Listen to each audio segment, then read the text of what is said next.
O rei está voltando, meu irmão. Jesus está vindo. O juiz de toda a terra está às portas. Aquele pelo meio do qual todas as coisas foram feitas. Ele é o Alfa e o Ômega, o princípio e o fim. Dele todas as coisas foram criadas. Por meio dele todas as coisas subsistem. Pelo poder da sua palavra tudo é sustentado. Obrigado, Jesus. Obrigado pelo ar que respiramos. Obrigado porque nós estamos vivos. Podemos te adorar. Podemos te louvar e viver para ti, Senhor. Obrigado, Jesus, porque o Senhor é o sentido da existência. Tu és a verdade, o caminho, a vida. Ninguém vai ao Pai senão por ti, Jesus. Tu és a porta. Tu és o bom pastor. Tu és o nosso Redentor, o Cordeiro, o Leão. Tu és aquele que tem olhos como fogo, pés como de latão reluzente, cabelos brancos como a neve. Tu tens as chaves em tuas mãos, Senhor. Tu és entronizado, aquele que tem uma espada que sai da boca. Aleluia. Obrigado, Jesus. Poderoso, poderoso és.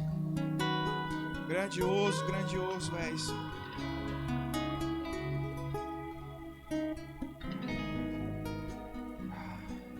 O Senhor nos predestinou para o louvor da sua glória. Queremos adorá-lo, adorá-lo, adorá-lo, adorá-lo, Senhor. Em nome de Jesus eu intercedo, Pai, por uma onda de avivamento sobre a nossa igreja, Senhor. Por uma onda de avivamento nessa cidade, Pai. Uma efusão do Teu Espírito, um derramado do Teu Espírito sobre essa cidade, Senhor. Nós queremos ser como essa coluna, baluarte da verdade, que é a Tua igreja. Os mensageiros da paz, os mensageiros desse evangelho, Senhor. Aviva em nós, Senhor. Aviva em nós a Tua palavra. Que haja um fogo em nossos ossos, que não nos dê descanso, e não percamos tempo, que cumpramos o nosso propósito nesse mundo, Senhor. Que cumpramos o ID nesse mundo, Senhor, em nome de Jesus. Aleluia.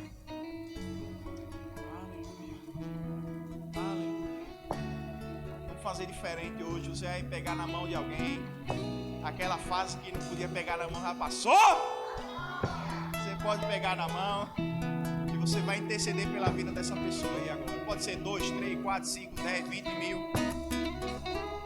10 mil pegarão na mão ao seu lado, 1000 pegarão à sua direita, e tu participarás.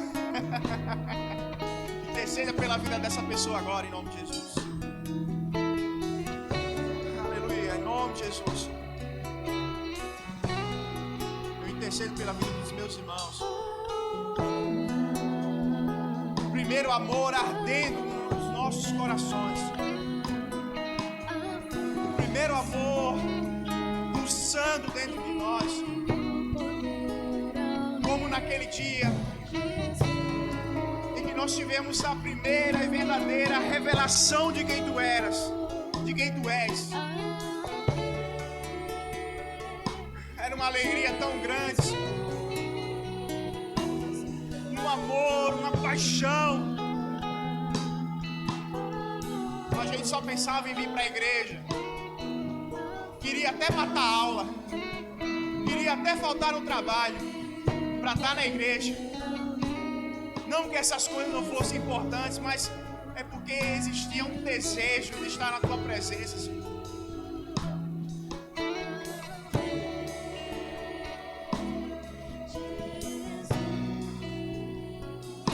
Eu oro por isso, queimando em nossos corações uma vez mais.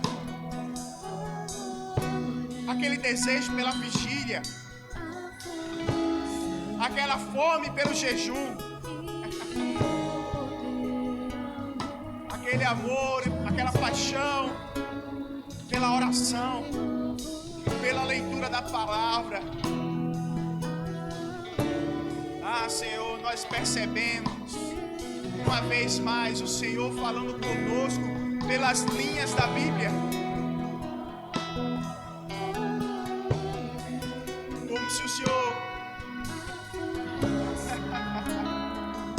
estivesse ali bem do nosso lado, porque de fato o Senhor está a todo momento, todo instante, mas isso sendo perceptível, uma consciência de que de fato o Senhor está ali.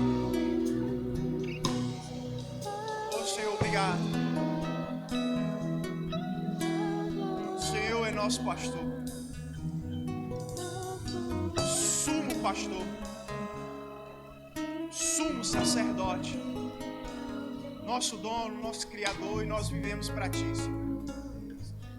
Renova em nós, Senhor. Renova em nós. Aviva a Tua palavra em nós. Aviva mais uma vez a Tua obra em nós. Aleluia.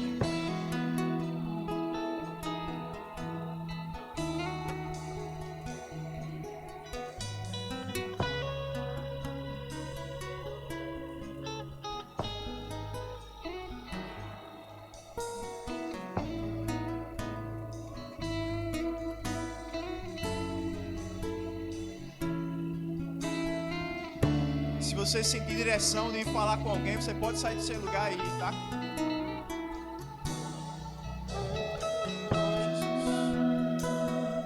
Se tiver profecia pro pregador, eu tô recebendo. Se tiver uma palavra para alguém do louvor, você pode vir também e falar.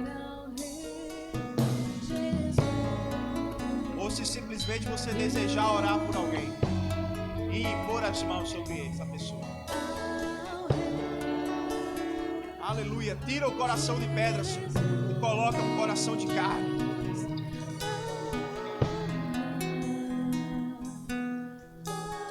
Aleluia. O Espírito Santo é o dono do culto, irmão. Deixa ele pregar o teu coração do jeito que ele quer fazer nessa manhã, nesse momento.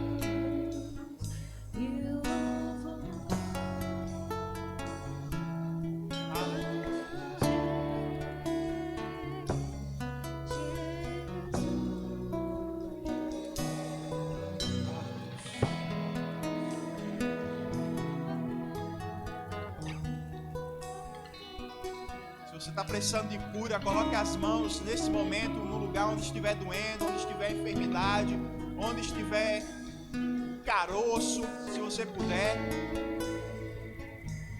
O que for o problema, coloque suas mãos agora e vamos orar em concordância, porque a cura vai se manifestar em nome de Jesus. Pai, o Senhor é aquele que levou sobre si, Jesus, o Senhor levou sobre si as nossas dores e enfermidades. A doença, a enfermidade é ilegal no nosso corpo, porque o Senhor pagou o preço pela nossa cura, pela nossa saúde, Senhor.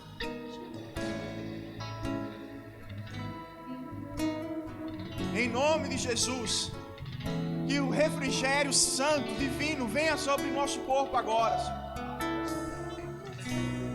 Que toda dor desapareça nesse instante. Em nome de Jesus. Como Cristo ordenou que os cegos vissem, surdos pudessem ouvir, coxos pudessem andar, e a cura se manifestou, que os leprosos fossem limpos, que os mortos ressuscitassem, e isso aconteceu. Em nome de Jesus, É no teu poder que eu oro e intercedo pela vida dos meus irmãos, curados e sarados agora em nome de Jesus. Cura, saúde se manifestando agora em nome de Jesus. Alívio chegando, se manifestando. Dor, saia.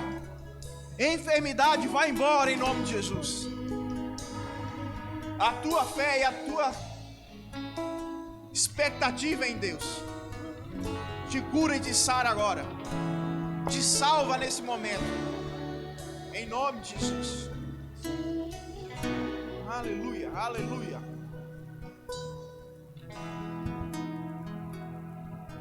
Você pode ir se sentando.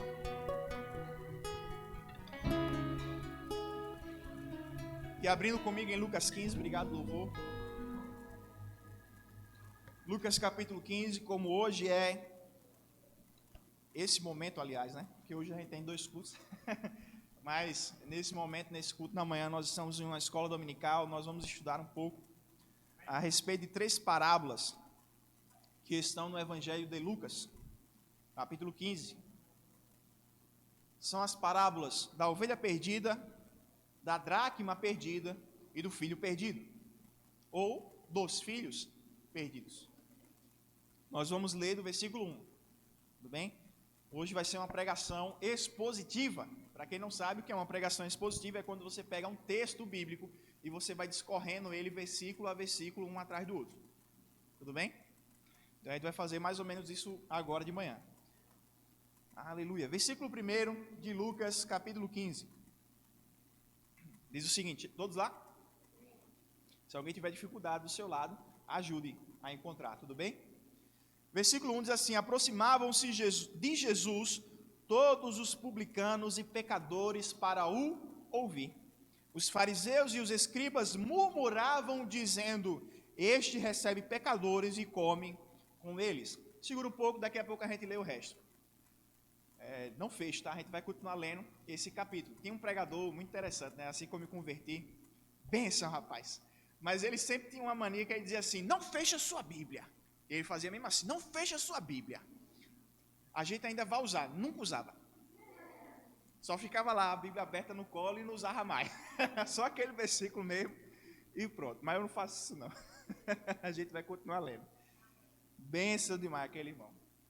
E você percebeu uma coisa interessante aqui? Vamos estudar um pouco esses 2 versículos. Nós temos 2 grupos que se aproximaram de Jesus. O primeiro grupo se aproximou para o ouvir, que eram os publicanos e pecadores. Quem eram os publicanos? Quem sabe dizer? Cobrador de imposto. Menino sabido. Cobrador de imposto. Mas qual era a sua nacionalidade? Ele era judeu, ele era de Israel. Então, aquele que era chamado de publicano não era simplesmente um cobrador de imposto, mas um israelita que cobrava impostos. E junto com pecadores, mas publicano também não é pecador? E o mundo todo não era pecador? Mas para o judeu, pecador é aquele que não é judeu. Certo? Então, na boca do judeu, quando é falado sobre outros pecadores, ele não está se incluindo. Pecador é aquele que não faz parte da aliança. Ou aquele que corrompeu a aliança, como os publicanos. Ok? Então, esse grupo se aproximava de Jesus, Deus encarnado, para ouvir as suas palavras e aprender dele. Mas tinha o segundo grupo, que era no versículo 2, fariseus e escribas, que também se aproximaram de Jesus, mas para o criticar, falar mal dele, para difamá-lo. Olha aí, ele come, ele bebe, ele conversa, ele está junto de quem? Pecadores. Aqui vem um parêntese muito importante, porque muitas pessoas no mundo que elas nem frequentam a igreja, porque uma pessoa que ela nem se converteu ainda, mas ela está vindo na igreja, você concorda comigo que ela pode aprender alguma coisa? Claro, ela vai aprendendo. Eu já vi pessoas que elas vieram, vai demorar meses, mas o abençoado se converteu, graças a Deus. Por quê? Porque ele foi aprendendo. Mas tem gente por aí que nem frequenta a igreja, nem vai para a igreja, não pega a Bíblia e quer dar pitaco. É teólogo, quer ensinar teólogo, quer ensinar professor, quer ensinar pastor, quer ensinar mestre, mas não sabe de nada. Fala que Malacói é do grego, do hebraico, né? Quer dizer, quem aqui já ouviu falar dessa história do Malacói? Você já sabe quem é aquele pastor Marco Feliciano? Uma vez, né, ele pegou um debate, na verdade um debate amistoso, certo? Mais ou menos, com um jovem na internet que ele gosta de pintar cabelo. De rosa, de verde, de azul. Não sei se você já sabe o que é. E aí, eles estavam discutindo ali a respeito de... Eu não sei se é 1ª ou 2ª Coríntios, eu me confundo. Capítulo 6 ou 9, também me confundo. Mas que fala daqueles que não herdarão o reino de Deus. E ali tem efeminados e sodomitas. Aí ele fala, não, porque ali é Malacói, do hebraico. O menino de cabelo pintado. E ali quer dizer uma pessoa que é devassa. Mas o Novo Testamento foi escrito em grego. E ele falando que era Malacói do hebraico. E ele queria dizer que o texto não está falando de pessoas homoafetivas. Você está entendendo? Mas sim uma pessoa que tem uma vida de devassidão sexual. Mas o texto está sim falando, porque Malacói eram jovens rapazes, moços que se vendiam sexualmente. Que ainda existe hoje em dia, certo? Então um bocado de gente aí, um bocado de menininho da internet, esse rapaz não é tão menininho assim não, apesar de que gosta de tomar banho de Nutella e pintar cabelo, mas... foi o irmão dele que tomou banho de Nutella. Você já vê, né? A influência familiar. Tomou também, miséria, mas deixa para lá. Deixa ele tomar o banho de Nutella dele, veja só. Então são pessoas que vivem de maneira promíscua, pecadora e quer falar da Bíblia. Não é assim? Então, irmão, vamos lá. Vamos voltar aqui. Esses fariseus e esses escribas estavam olhando para Jesus e querendo dizer o que ele podia, o que ele não podia fazer. Olhando para Jesus e dizendo a ele o que era certo e o que era errado. Eram pessoas que, apesar de estarem dentro do reino de Deus, entre aspas, né? Dentro do reino de Israel, melhor dizendo, fazia parte da aliança, mas eram pessoas que não entendiam a palavra também. Na verdade, os fariseus, eles têm uma coisa muito em comum com esse exemplo que eu dei. São pessoas que inventavam coisas, acrescentavam coisas à lei para proteger a própria lei. E queriam eles mesmos interpretar o que estava escrito, o que foi dado por Moisés, e combater aquilo que Jesus estava ensinando, porque aquilo que Jesus ensinava era de fato a mensagem de Deus. Amém? Aleluia. Então ele diz assim, esse recebe e come com pecadores. Outra coisa que esse pessoal fala é o seguinte, olha aí, Jesus andava com pecadores. Jesus andava com prostituta. Jesus andava com bandido. Jesus andava com cobrador de imposto, com publicano. Quando aquelas pessoas quiseram apedrejar a mulher adúltera, o que é que Jesus disse? Aquele que não tiver pecado, atire a primeira pedra. Mas o resto do versículo eles não leem. Vá e não peque mais. Então são pessoas que elas querem pregar, né, o que é o certo, o que é o errado, assim como esses fariseus também queriam. Mas sabe, Jesus ele não andava com pecadores que permaneciam no pecado. Primeiro, eram os pecadores que andavam com Jesus. Eram eles que seguiam Jesus. Eram eles que iam atrás de Cristo para ouvir as suas palavras. E aqueles que queriam permanecer seguindo Jesus, precisavam abandonar a sua vida de pecado. Amém? Glória a Deus. Então sim, nós vamos continuar condenando o pecado.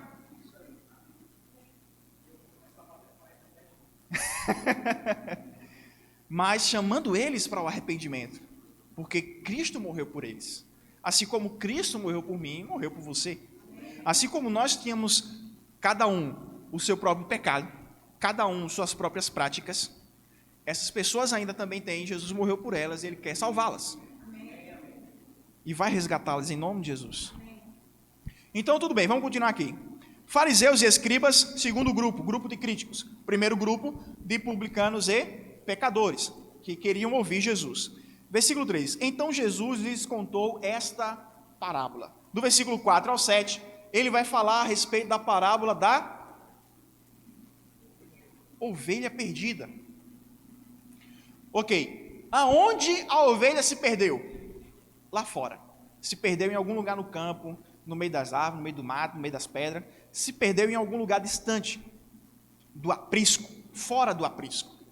Então, o que é que esse pastor de ovelhas deveria fazer? Ir atrás e trazer de volta. Correto? Ele deixa as 99 guardadas e a 100ª ele vai atrás e resgata. Quem eram essas ovelhas? Os publicanos e pecadores. Porque eles estavam perdidos lá fora. Jesus ele veio para buscá-los para dentro. Segunda parábola que Jesus conta é a respeito da dracma perdida. Veja, essa mulher, o que era essa dracma? E por que ela foi tão atrás assim desse dinheiro? Quando você perde uma moeda assim, você revira a casa todinha para achar essa moeda? Não, né? Eu chego na casa da minha mãe, está aqui o meu irmão de prova. Irmão, eu saio andando, minha mãe é muito rica, é muito próspera.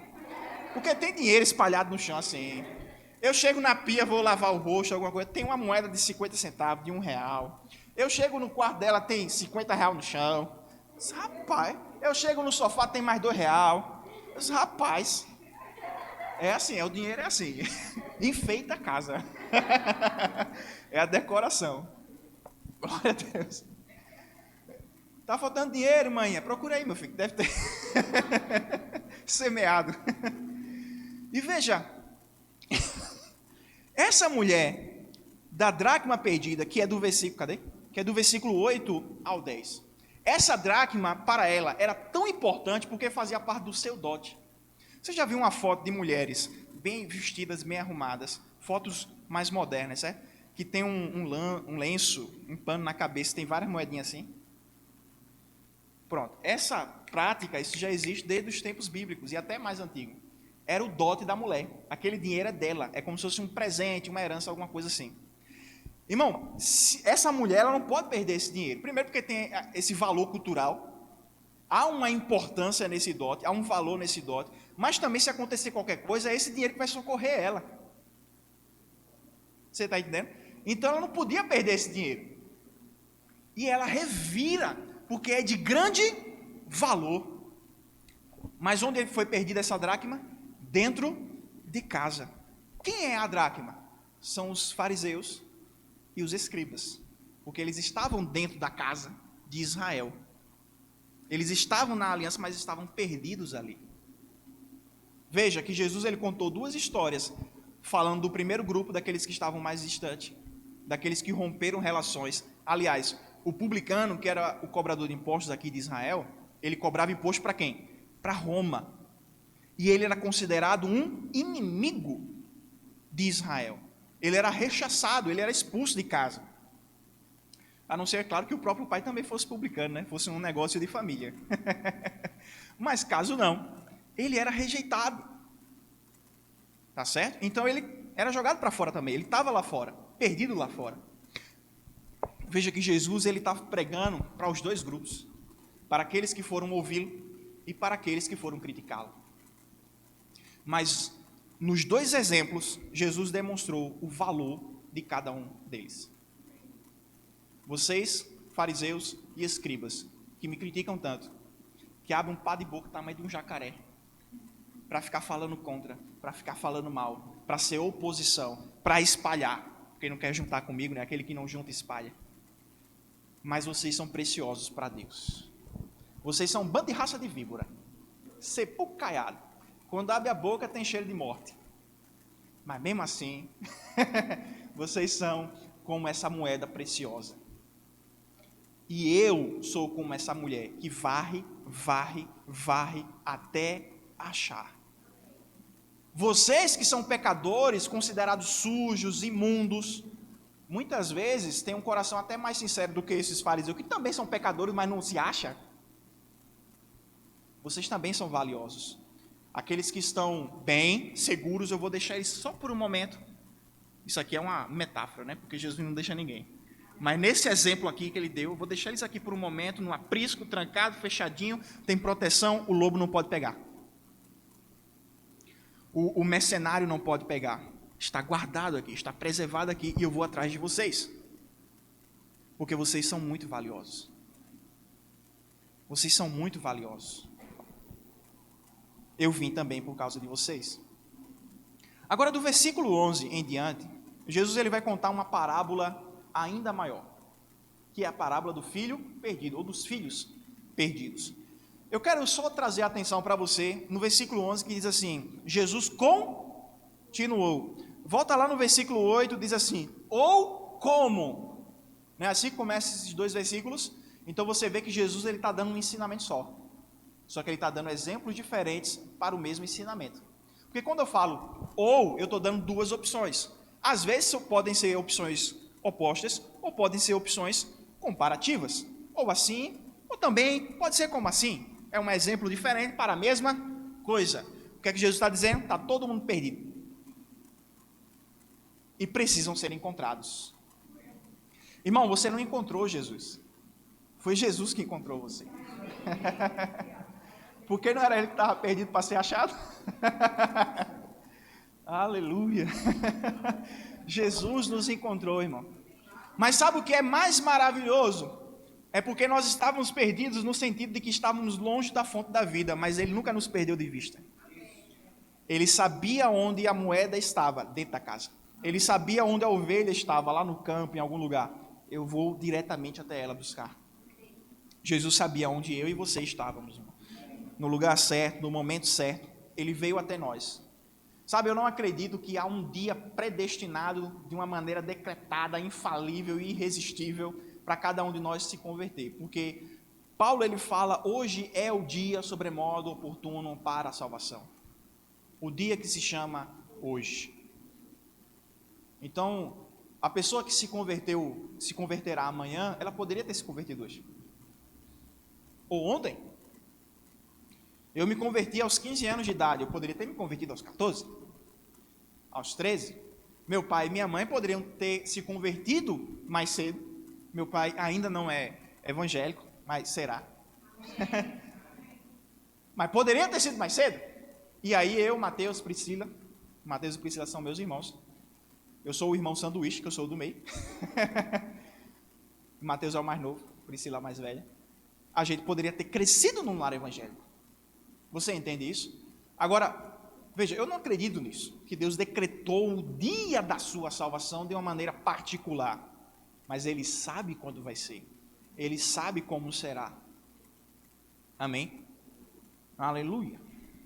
Mas vamos voltar aqui. Versículo 11, então, vai até o versículo 32, falando a respeito dessa parábola do filho perdido. Vamos no versículo 11. Jesus continuou dizendo, certo homem tinha 2 filhos. O mais moço deles disse ao pai, pai, eu quero que o Senhor me dê a parte dos bens que me cabe. Ok? Então, quando você recebe a sua herança? Quando o pai morre, mas o pai estava vivo. Ou seja, pai, o Senhor está morto para mim e eu quero a minha parte da herança. Mas você percebeu que ele não deu a herança só para o filho mais moço? O versículo 12 continua dizendo assim, e o pai repartiu os bens entre eles. Por quê? Porque quando um filho recebe a herança, todos os filhos têm o direito à herança também.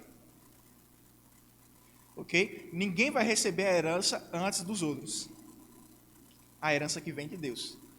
Todos nós vamos receber a herança ao mesmo tempo. É claro que alguns já estão desfrutando dessa parte dessa herança, porque já faleceram e já estão com o Senhor, mas eles precisam voltar para o seu corpo. O seu corpo precisa ser glorificado. Aí a salvação será completada, porque a salvação é no corpo, na alma e no espírito. Tudo bem? Então essa herança total é quando todo mundo subir no arrebatamento da igreja. Eu acho interessante, é porque o povo morreu, o povo já está lá com Jesus. Aí o povo vai ter que voltar para ser arrebatado. Mas é assim, por quê? Porque o arrebatamento faz parte da nossa herança também. Ele nos livrará do dia da ira. Nós não fomos destinados para a ira. Amém, irmão? Glória a Deus. É isso que nós cremos, é isso que nós pregamos.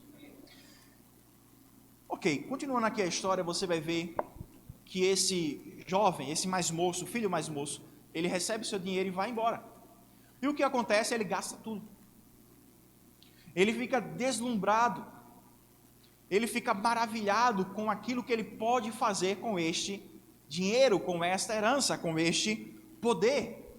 Veja, o publicano, ele pegou tudo o que lhe cabia e foi embora. E o publicano, tinha dinheiro. O mais rico ali, provavelmente, entre os 12 apóstolos, os primeiros 12 apóstolos, era Mateus. Porque ele era cobrador de imposto. E a gente nem sabe, porque ele não falou, né? Nem os outros também. A gente nem sabe se ele pegava também um dinheirinho igual a Zaqueu. Um dinheirinho a mais. Porque você sabe que Zaqueu era ladrão, e Zaqueu, ele, ao se converter, disse a Cristo: eu devolverei 4 vezes mais daquilo que eu peguei. Então, na verdade, ele devolveu com juros, né? Ele devolveu a mais. Mas de onde é que veio esse dinheiro todinho? Para ele devolver 4 vezes mais todo mundo que ele roubou. Então, ele já tinha muito dinheiro. E não tinha necessidade dele estar roubando. Porque se esses 4 vezes já veio do roubo, então não tinha como ele restituir 4 vezes mais. Você concorda comigo? Não tem como. Porque já é do roubo. Já é do furto. Então não tinha como. Ele já tinha muito dinheiro. Então provavelmente, irmãos, Mateus era sim o mais rico, próspero de todos os 12 apóstolos. E aí a gente não sabe o que ele fez com a riqueza, né? O evangelho não fala se ele abandonou tudo, ou se ele levou um dinheirinho para ajudar no ministério de Jesus. Mas enfim. Então esses homens publicanos, eles pegaram dinheiro. E você sabe que prosperidade é para os filhos de Deus? Ele disse: pronto, eu sou próspero. Eu não preciso estar aqui nessa aliança. Eu posso me aliar aos romanos. Prosperidade é para mim, eu vou desfrutar de prosperidade mais longe de Israel. Jesus ainda está falando com os publicanos, com os pecadores, com os fariseus e com os escribas. Aleluia. E esse homem vai, esse rapaz vai, e ele gasta tudo. Gasta todo o dinheiro. É daí de onde vem aquela palavra, aquela frase, filho pródigo. O que é pródigo? Muitas vezes nós pensamos, e eu pensava isso também, só que aí eu fiquei curioso, né? O que é pródigo? Porque a gente não usa essa palavra no dia a dia. O que é pródigo? Não responda, mas o que é pródigo? É aquele que vai embora? Veja, eu fui atrás, né? Eu pensava que era isso. Eu não sei você, mas eu pensava que era isso. É aquele que foi embora, né? Aquele que desapareceu, escafedeu-se. Aí eu fui no dicionário. Pródigo, na realidade, é aquilo que reparte, esbanja, divide tudo aquilo que ele tem. Por isso que ele é chamado filho pródigo, porque ele pegou tudo que ele tinha e espalhou, esbanjou, despejou. Certo? Mas, obviamente, que quando a gente fala, né, a frase, o filho pródigo, e se remete a essa parábola específica, a gente sempre lembra do menino que pegou e foi embora. Mas que também retornou depois. E quando é que ele retorna? Quando ele se dá conta de que longe de Deus, a prosperidade acaba. Longe da casa do Pai, aquilo que ele pegou do Pai tem fim. Mas na casa do meu Pai não tem fim. Na casa do meu Pai, na casa de Deus, há abundância, não há falta. E aí ele pensa o seguinte: eu voltarei e implorarei pelo perdão do meu pai, ele me receberá, e eu direi: olha, eu vou trabalhar para o Senhor como se fosse um servo teu. Opa, então esse homem era realmente muito rico, ele tinha vários servos, ele tinha ali uma fazenda, né? Beto Carreiro. Ele tinha gado, ele tinha animais. Certeza que se fosse nos dias de hoje, era um fazendeiro que tinha aquele chapéuzão na parábola de Jesus, era não? Por quê? Porque para nós, pelo menos, é o símbolo da prosperidade aqui no Brasil. Eu não sei você, mas eu penso logo no agro, ou não? É aquele fazendeiro, vou andar aqui no meu trator. Não, mas tem aqui uma Hilux, não, mas eu quero andar no meu trator. Meu trator verde, amarelo. Por quê? Porque esse trator é que é o símbolo do poder dele também. A Hilux ele comprou com o poder que ele adquiriu, através do trator, através das plantações e etc. Então seria essa a imagem que nós teríamos hoje, a partir dessa parábola. De um homem realmente com muitas e muitas terras, com muitas e muitas plantações, animais, servos, empregados, chicote na mão. Não, chicote não, porque ele era um homem bom. Ele era um pai bom e ele era um patrão bom. E ele era tão bom que esse filho mais moço, ele pensou: Com certeza ele vai me receber. Mas como um servo. Irmão, quando esse rapaz ele chega perto de casa, fedendo a porco, com o estômago cheio de comida de porco, porque ele comeu a lavagem dos porcos, de tamanha fome que ele estava, sujo de lama, a Bíblia não fala que ele tomou banho, e ele vem ao longe, e o seu pai o avistou, porque ele estava na porta esperando o seu filho voltar. Aí eu imagino ele lá na cadeira de balanço, não existia cadeira de balanço nessa época, aí ele estava lá, vindo para o tempo de hoje, na cadeira de balanço, meu filho vai voltar. Meu filho vai voltar. E quando ele viu o filho dele, irmão, foi ele mesmo que saiu ao encontro do filho, correndo a toda velocidade. Se fosse uma havaiana, uma sandália de hoje, tinha até torado da carreira que ele deu. E ele abraçou o filho, e olha só que interessante, ele não deixou o filho falar primeiro. Ele falou primeiro. Meu filho, você voltou. Você estava perdido, mas agora você foi encontrado. E é interessante, ele tira o anel dele e coloca no dedo do filho. Ele manda que mude as roupas dele, obviamente dê um banho, né? Bota um cheirinho nele, um perfuminho, sandálias nos seus pés. O camarada estava descalço. E uma sandália era algo muito precioso naquela época também. As pessoas elas tinham um par de sandália, que durava anos e anos. De novo, não é que nem essa sandália fuleira que a gente tem hoje, não. Que você sai da padaria com a sandália no pé e já tora. E tem que voltar para comprar. Durava. A roupa era algo precioso. Durava muito, muito tempo, irmão. Aquele manto que Jesus vestiu e que foi lançado sorte sobre esse manto lá quando ele estava sendo crucificado entre os soldados romanos, ele usou aqueles 3 anos e meio e provavelmente ele já tinha mais tempo. Porque não era que nem hoje que você, a cada mês talvez, compra uma roupa nova, uma peça de roupa nova, ou a cada 2 meses, enfim. Ou todo Natal tem uma roupa nova. Não, era a mesma roupa sendo utilizada ali durante muito, muito tempo.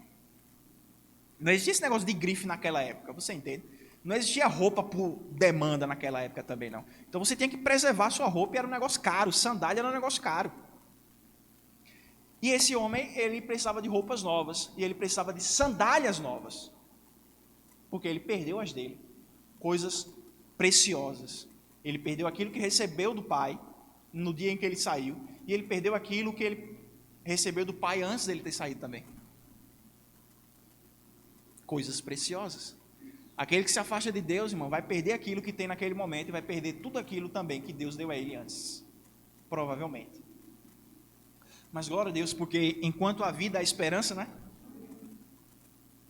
Esse jovem, ele teve todo o guarda-roupa renovado, tomou banho, cortou cabelo, tirou a catinga de porco, comeu comida de verdade, e o pai disse, mate um cordeiro. Mate o quê? Um cordeiro. Façamos festa, irmão, porque Cristo, a nossa Páscoa, foi morto por nós. O Cordeiro de Deus. Cordeiro morto é um símbolo do retorno do Filho à casa do Pai. É um símbolo da salvação, da reconciliação. Mate um cordeiro. Fizeram festa. E olha só que frase interessante que o pai vai dizer sobre o filho. Quando o filho mais velho chega, ele vê aquela festa acontecendo, luzes, fogueira, muita comilança, muita música. E aí os servos do pai dizem assim, é porque teu filho voltou, o teu irmão voltou. Meu irmão voltou, aí vai se queixar com o pai. Esse teu filho foi embora. E quando ele volta, o senhor faz uma festa para ele. Aí voltando para aquilo que eu estava dizendo, olha que frase interessante que o pai disse. É porque esse teu irmão estava morto. E agora ele está vivo. Para ele, quem tinha morrido era eu. Mas era ele que estava morto. Deus não está morto, irmão. Quem está morto é aquele que está longe de Deus. Aleluia, Nietzsche estava errado. Apesar de que é uma coisa interessante, porque quando você já ouviu falar de Nietzsche, né? Filósofo Nietzsche e tal. Ele é o autor dessa famosa frase, Deus está morto. Mas o que é interessante é que ele coloca essa frase na boca de um personagem que era considerado o louco da cidade. Porque tem que ser louco, irmão, para dizer que Deus está morto. Olha só que interessante. Não que Nietzsche fosse crente, tá? Mas não é interessante isso? Deus escreve certo por linha certa, né?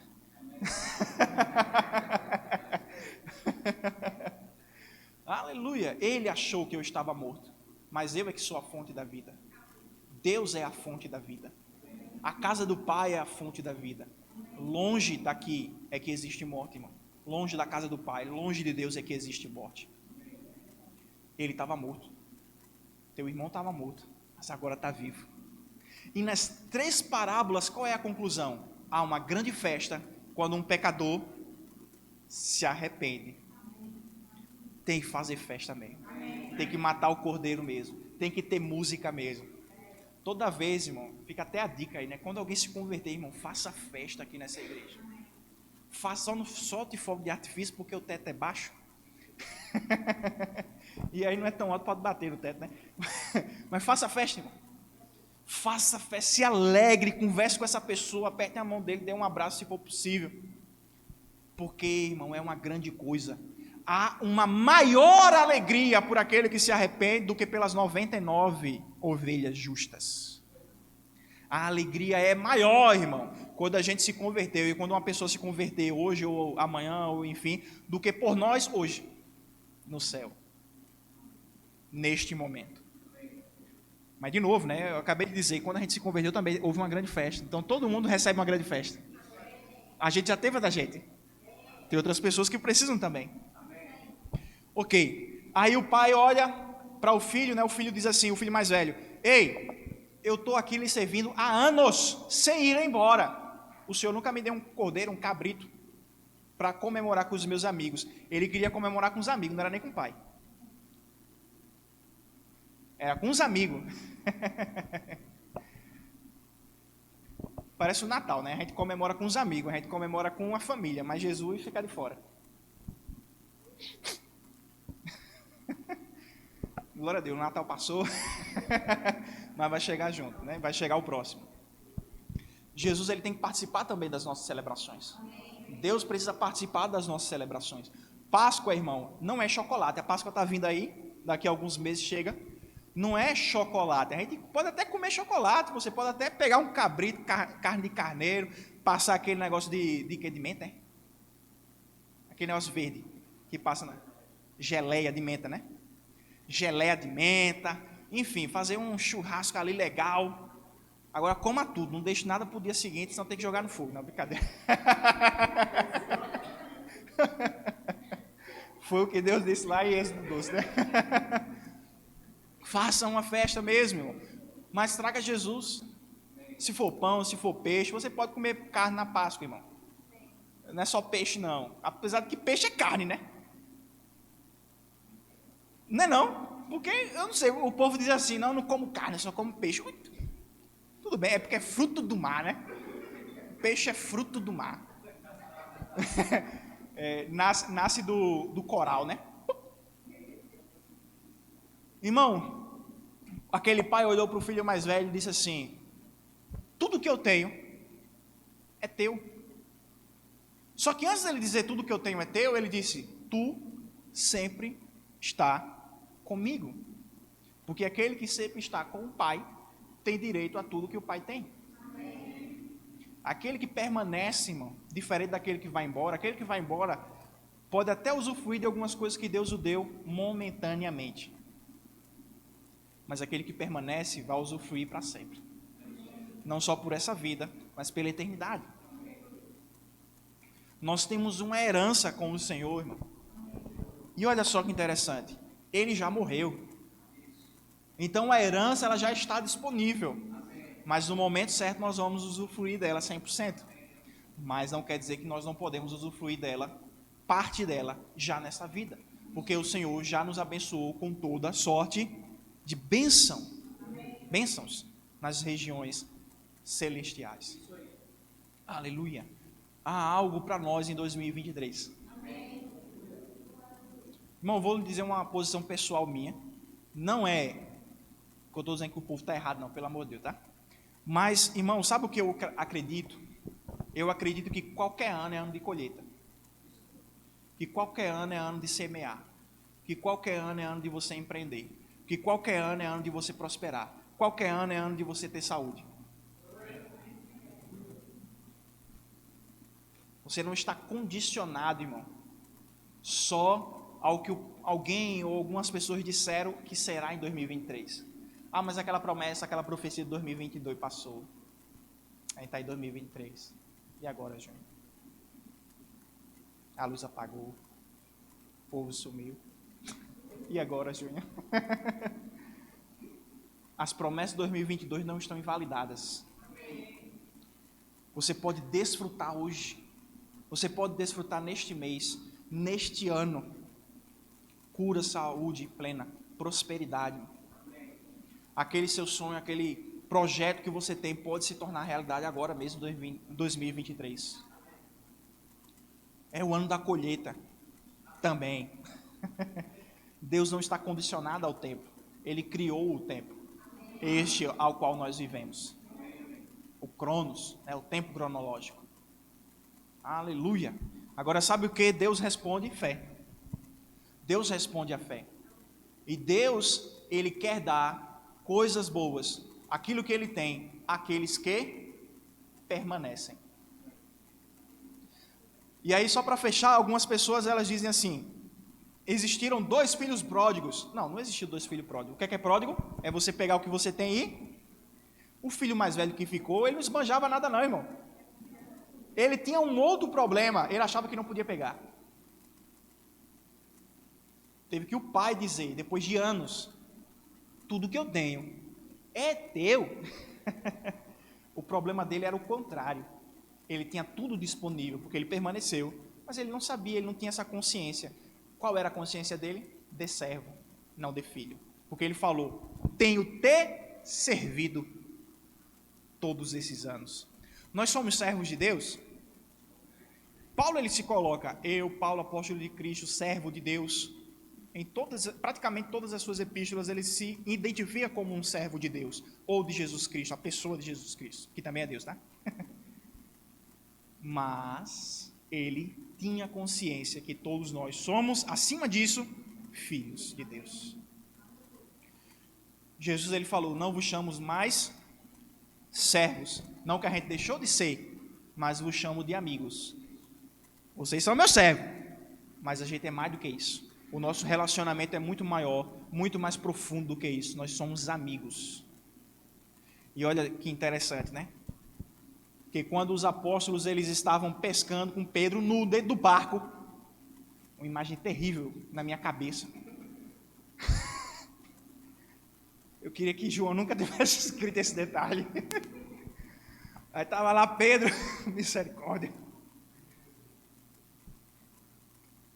Quando eles entenderam que era Jesus na margem, lá do outro lado, depois que eles pescaram, Jesus falou assim: filhos! Ele não disse assim: amigos! Best friend forever! Filhos. Filhos! Sou eu.